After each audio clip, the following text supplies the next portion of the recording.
Hello, my most amazing artists. Welcome to the first week of our op art weaving project. I am super excited to start this project with you guys.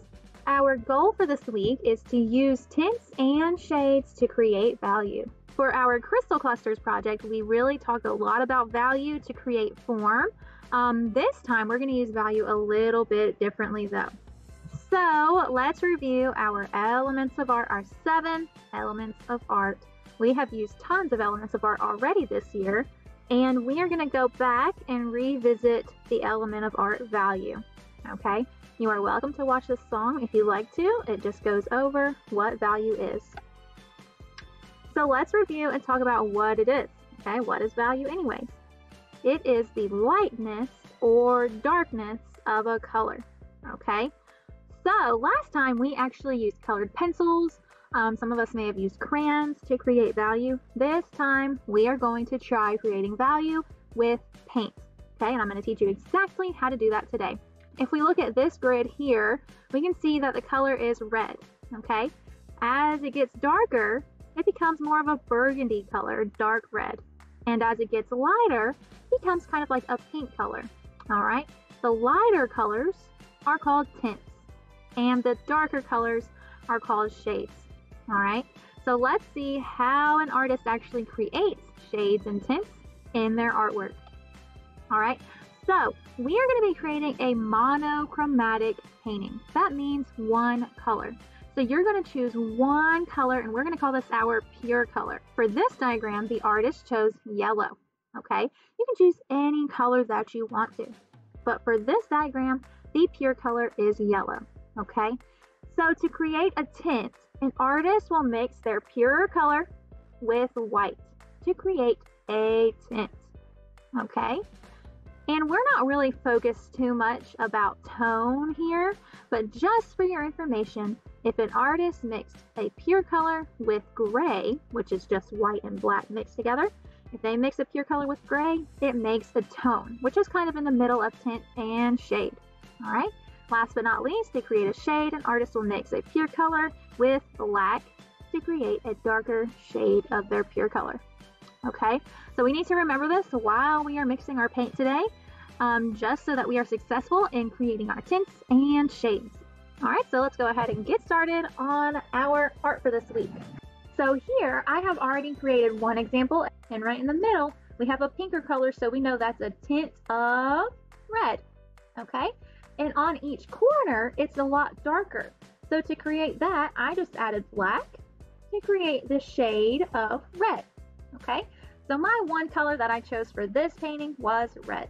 Remember, we're doing a monochromatic painting, and that means we're just going to use one color plus white and black.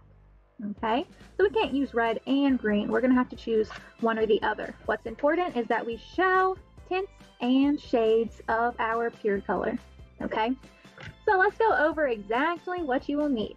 I have a 12-inch by 12-inch piece of paper. It's pretty big, just because we are going to be weaving this later on in our project. It'll be a lot easier later on for our project when we do weaving if you go ahead and paint on a larger piece of paper today. All right, and mine is a perfect square, 12 inches by 12 inches. All right, so you'll need a large-ish piece of paper, a pencil to write your name, and paint. Okay, guys, if you don't have paint, what other materials could you use? We've already learned how to create value using colored pencils, so you could totally use colored pencils if you have those. Even crayons, it'll work the same. Okay, so use your knowledge of what we learned during our crystal clusters project and apply it here with colored pencils or crayons if you don't have paint. Okay, if you do have paint, then you're just going to need one color and white and black. Okay, here I have an assortment of colors, and I'm just going to choose one to work with today. All right, if you're painting, you will need a paintbrush. I also have a little water cup, which I will be using to clean my paintbrush with, and a damp sponge to make sure all the paint is off of my paintbrush before I go to a new color. Okay, over here is my black paint. I have it on a different place than where my other colors are because black is a very strong color in paint. It can easily take over a whole painting. If you add too much, your whole painting might just turn black. It's very vibrant and powerful in a painting, so you really just need a little bit. That's why it's on its own little separate plate over here, okay? And actually, we don't even need it right now because we are going to use black last. Last but not least, I have a messy mat under my work to make sure I don't get any paint all over my table. So let's go ahead and get started. The first thing that you want to do the moment you get your paper is take a pencil and write your name nice and big. All right, if you're in my face-to-face class, then you also need to put your class code here as well. All right, so once you have your name written in pencil, you are going to flip your paper over so now your name is on the back. All right, we do not want to paint on the same side as our name because then we're just going to cover it up. Okay, so write your name and flip it over so your name is on the back. All right, I'm going to open up my paint here. This is handy. It's just a little ice cube tray that I put my paints in. It's awesome because it has a lid so I know my paints will not dry out. All right, I'm going to just put the lid under my paint tray so it's out of my way. Go ahead and carefully open my water cup. All right, I'm going to go ahead and leave my water cup and sponge in this little tin so I don't accidentally knock it over. And if I do move it around, at least the water will go inside of this tin and not all over my table. So the first thing we are going to do is take our white. All right, I didn't even need to dip my paintbrush in the water. I am just going to take some white and I'm going to do a diagonal stripe all the way across. Okay, right now we are going to try to focus on blending our colors, so we need to work kind of fast. All right, your colors will not blend together if your paint is dry already. Okay, so that's why I say it's important that we work really fast so that we can blend our colors really nicely. Like you can see, these blended really beautifully together. All right, if you notice your paint is not blending with each other, then that means you need more paint. Okay, and this is kind of a bigger piece of paper, so we need to go a little bit faster than we normally would. I am just using long strokes with my paintbrush. Okay, and you can see where it's wet, that's where I'm putting my paint, right across my paper from this corner all the way to that corner. Okay, and I'm just going to add even more white. You might use all of your white, that's okay. All right, I have extra if you need any. And we are going to go all the way to the edges. I'm even putting paint on my messy mat because I want to make sure that my paint goes all the way to the edges. Okay, now I want to go and find my pure color. All right, before this dries, I need to quickly clean off my paintbrush as best as I can. In the water, I'm just drawing an X, not swooshing my paintbrush's hair down. And on the sponge, I'm also going to draw an X. Okay, I don't want to mix any paint inside of my ice cube tray here.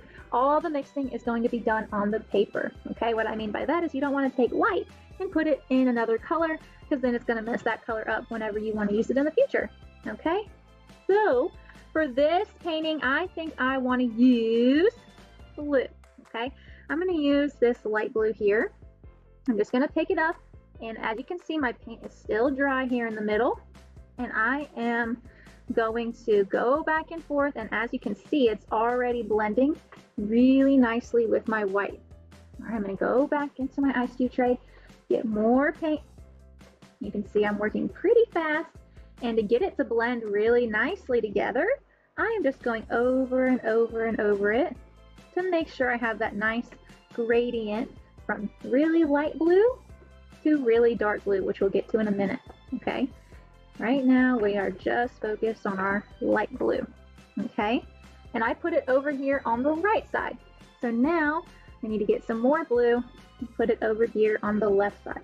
Okay, so the middle diagonal part should be the brightest, and as it goes out to these corners, it's going to get darker and darker. All right, but first I need to go ahead and add my pure color, which is light blue, to each side of the white streak that I made. Okay, if at any point your white starts to get dry, you need to clean your paintbrush of your pure color, whatever color you chose, draw an X on our sponge, and go back and get more white. And you can see I have a big blob, so don't be afraid to use too much paint. All right, because we need to make sure our colors are super blended and beautiful. All right. All right, you can see how many times I'm going over the same area because I want to make sure that my painting is super blended. All right, I'm ready to get more of my pure color, so I'm quickly going to clean my paintbrush before this paint dries. Go back in with my pure color, pick it up, and what I'm going to do is I'm going to go all the way to the edge over here. Okay, so we're going to finish covering our paper with our pure color, and then we only have one more step after that. All right, so I'm not adding any white over here. The white is only in the middle, okay? Most of this painting will be your pure color, all right? But I'm just going over it. I really don't want any harsh lines in between my values, so I'm just going to keep going over the same line to make sure it's blended nice and carefully, okay? And I need to do my pure color over here on this side as well. I'm working very fast to make sure my paint doesn't dry before I'm done blending, because your paint will not blend if it's too dry, okay? Like I said earlier, if you notice your painting is not blending very well, then that means you just need more paint, okay? Don't be afraid to use too much paint. That's the key to getting your colors to blend and have that nice gradient.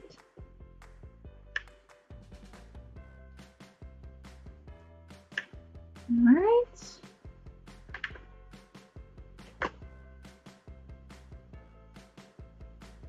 So I blended my blue, my pure color all the way to the edge, and I'm ready to add my black. All right. Ready to add my black. So I'm going to clean my paintbrush again. Okay. Quickly so that I don't lose any time.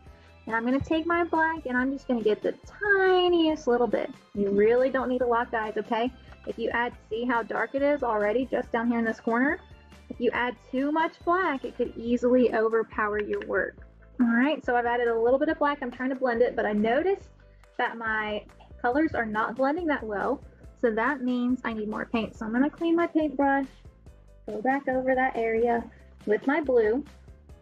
And if you use too much black, then you can just go over it with your pure color and try to blend those two things together, okay? We want it to be contrasting, but we don't want the black to overpower our painting, okay? So let me go ahead and do the same to this corner up here. I'm going to clean my paintbrush as best as I can. It doesn't have to be a perfect clean, just basically clean, okay? There is some paint on the metal part right there, but that's okay. All right, just a little bit of black up on the corner and bring it down and blend it into your blue. All right, I can feel with my paintbrush that it's starting to resist my brush strokes. So I'm going to clean my paintbrush, get more blue because it means I need more paint. All right, if you have enough paint, then your paintbrush should just glide across the paper, okay?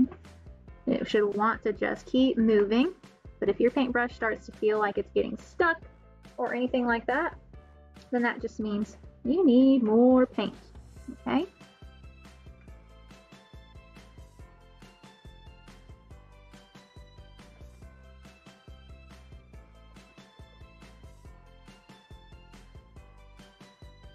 And you don't want just these little bitty corners to have black. We are going to be painting it almost to where our pure color is with our white, okay? Because we want there to be a balance between each of our shades and tints. We don't want just to have a little teeny tiny black and then a big thing of white. We want it to kind of be equal. All right, so I felt my paintbrush getting dry, so I just washed it in the water, and I'm gonna go back with my blue and do my best to blend those colors together. Okay, because like I said earlier, we really don't want to have a big harsh line of black, blue, and white. We want it to all be blended together in a gradient. Okay, just try your best to do that. A lot of us haven't done this before, so if you don't get it on your first try, do not worry. Okay, just try your best. I'm not really happy with this right here because it's not blended that great. It's super dark and then it gets really light, so I'm going to try to take my blue, just go over that area of darkness and see if that helps. I might need to add a little bit more black, maybe some white. Let's try that. Can't take anything away, you can just add stuff, but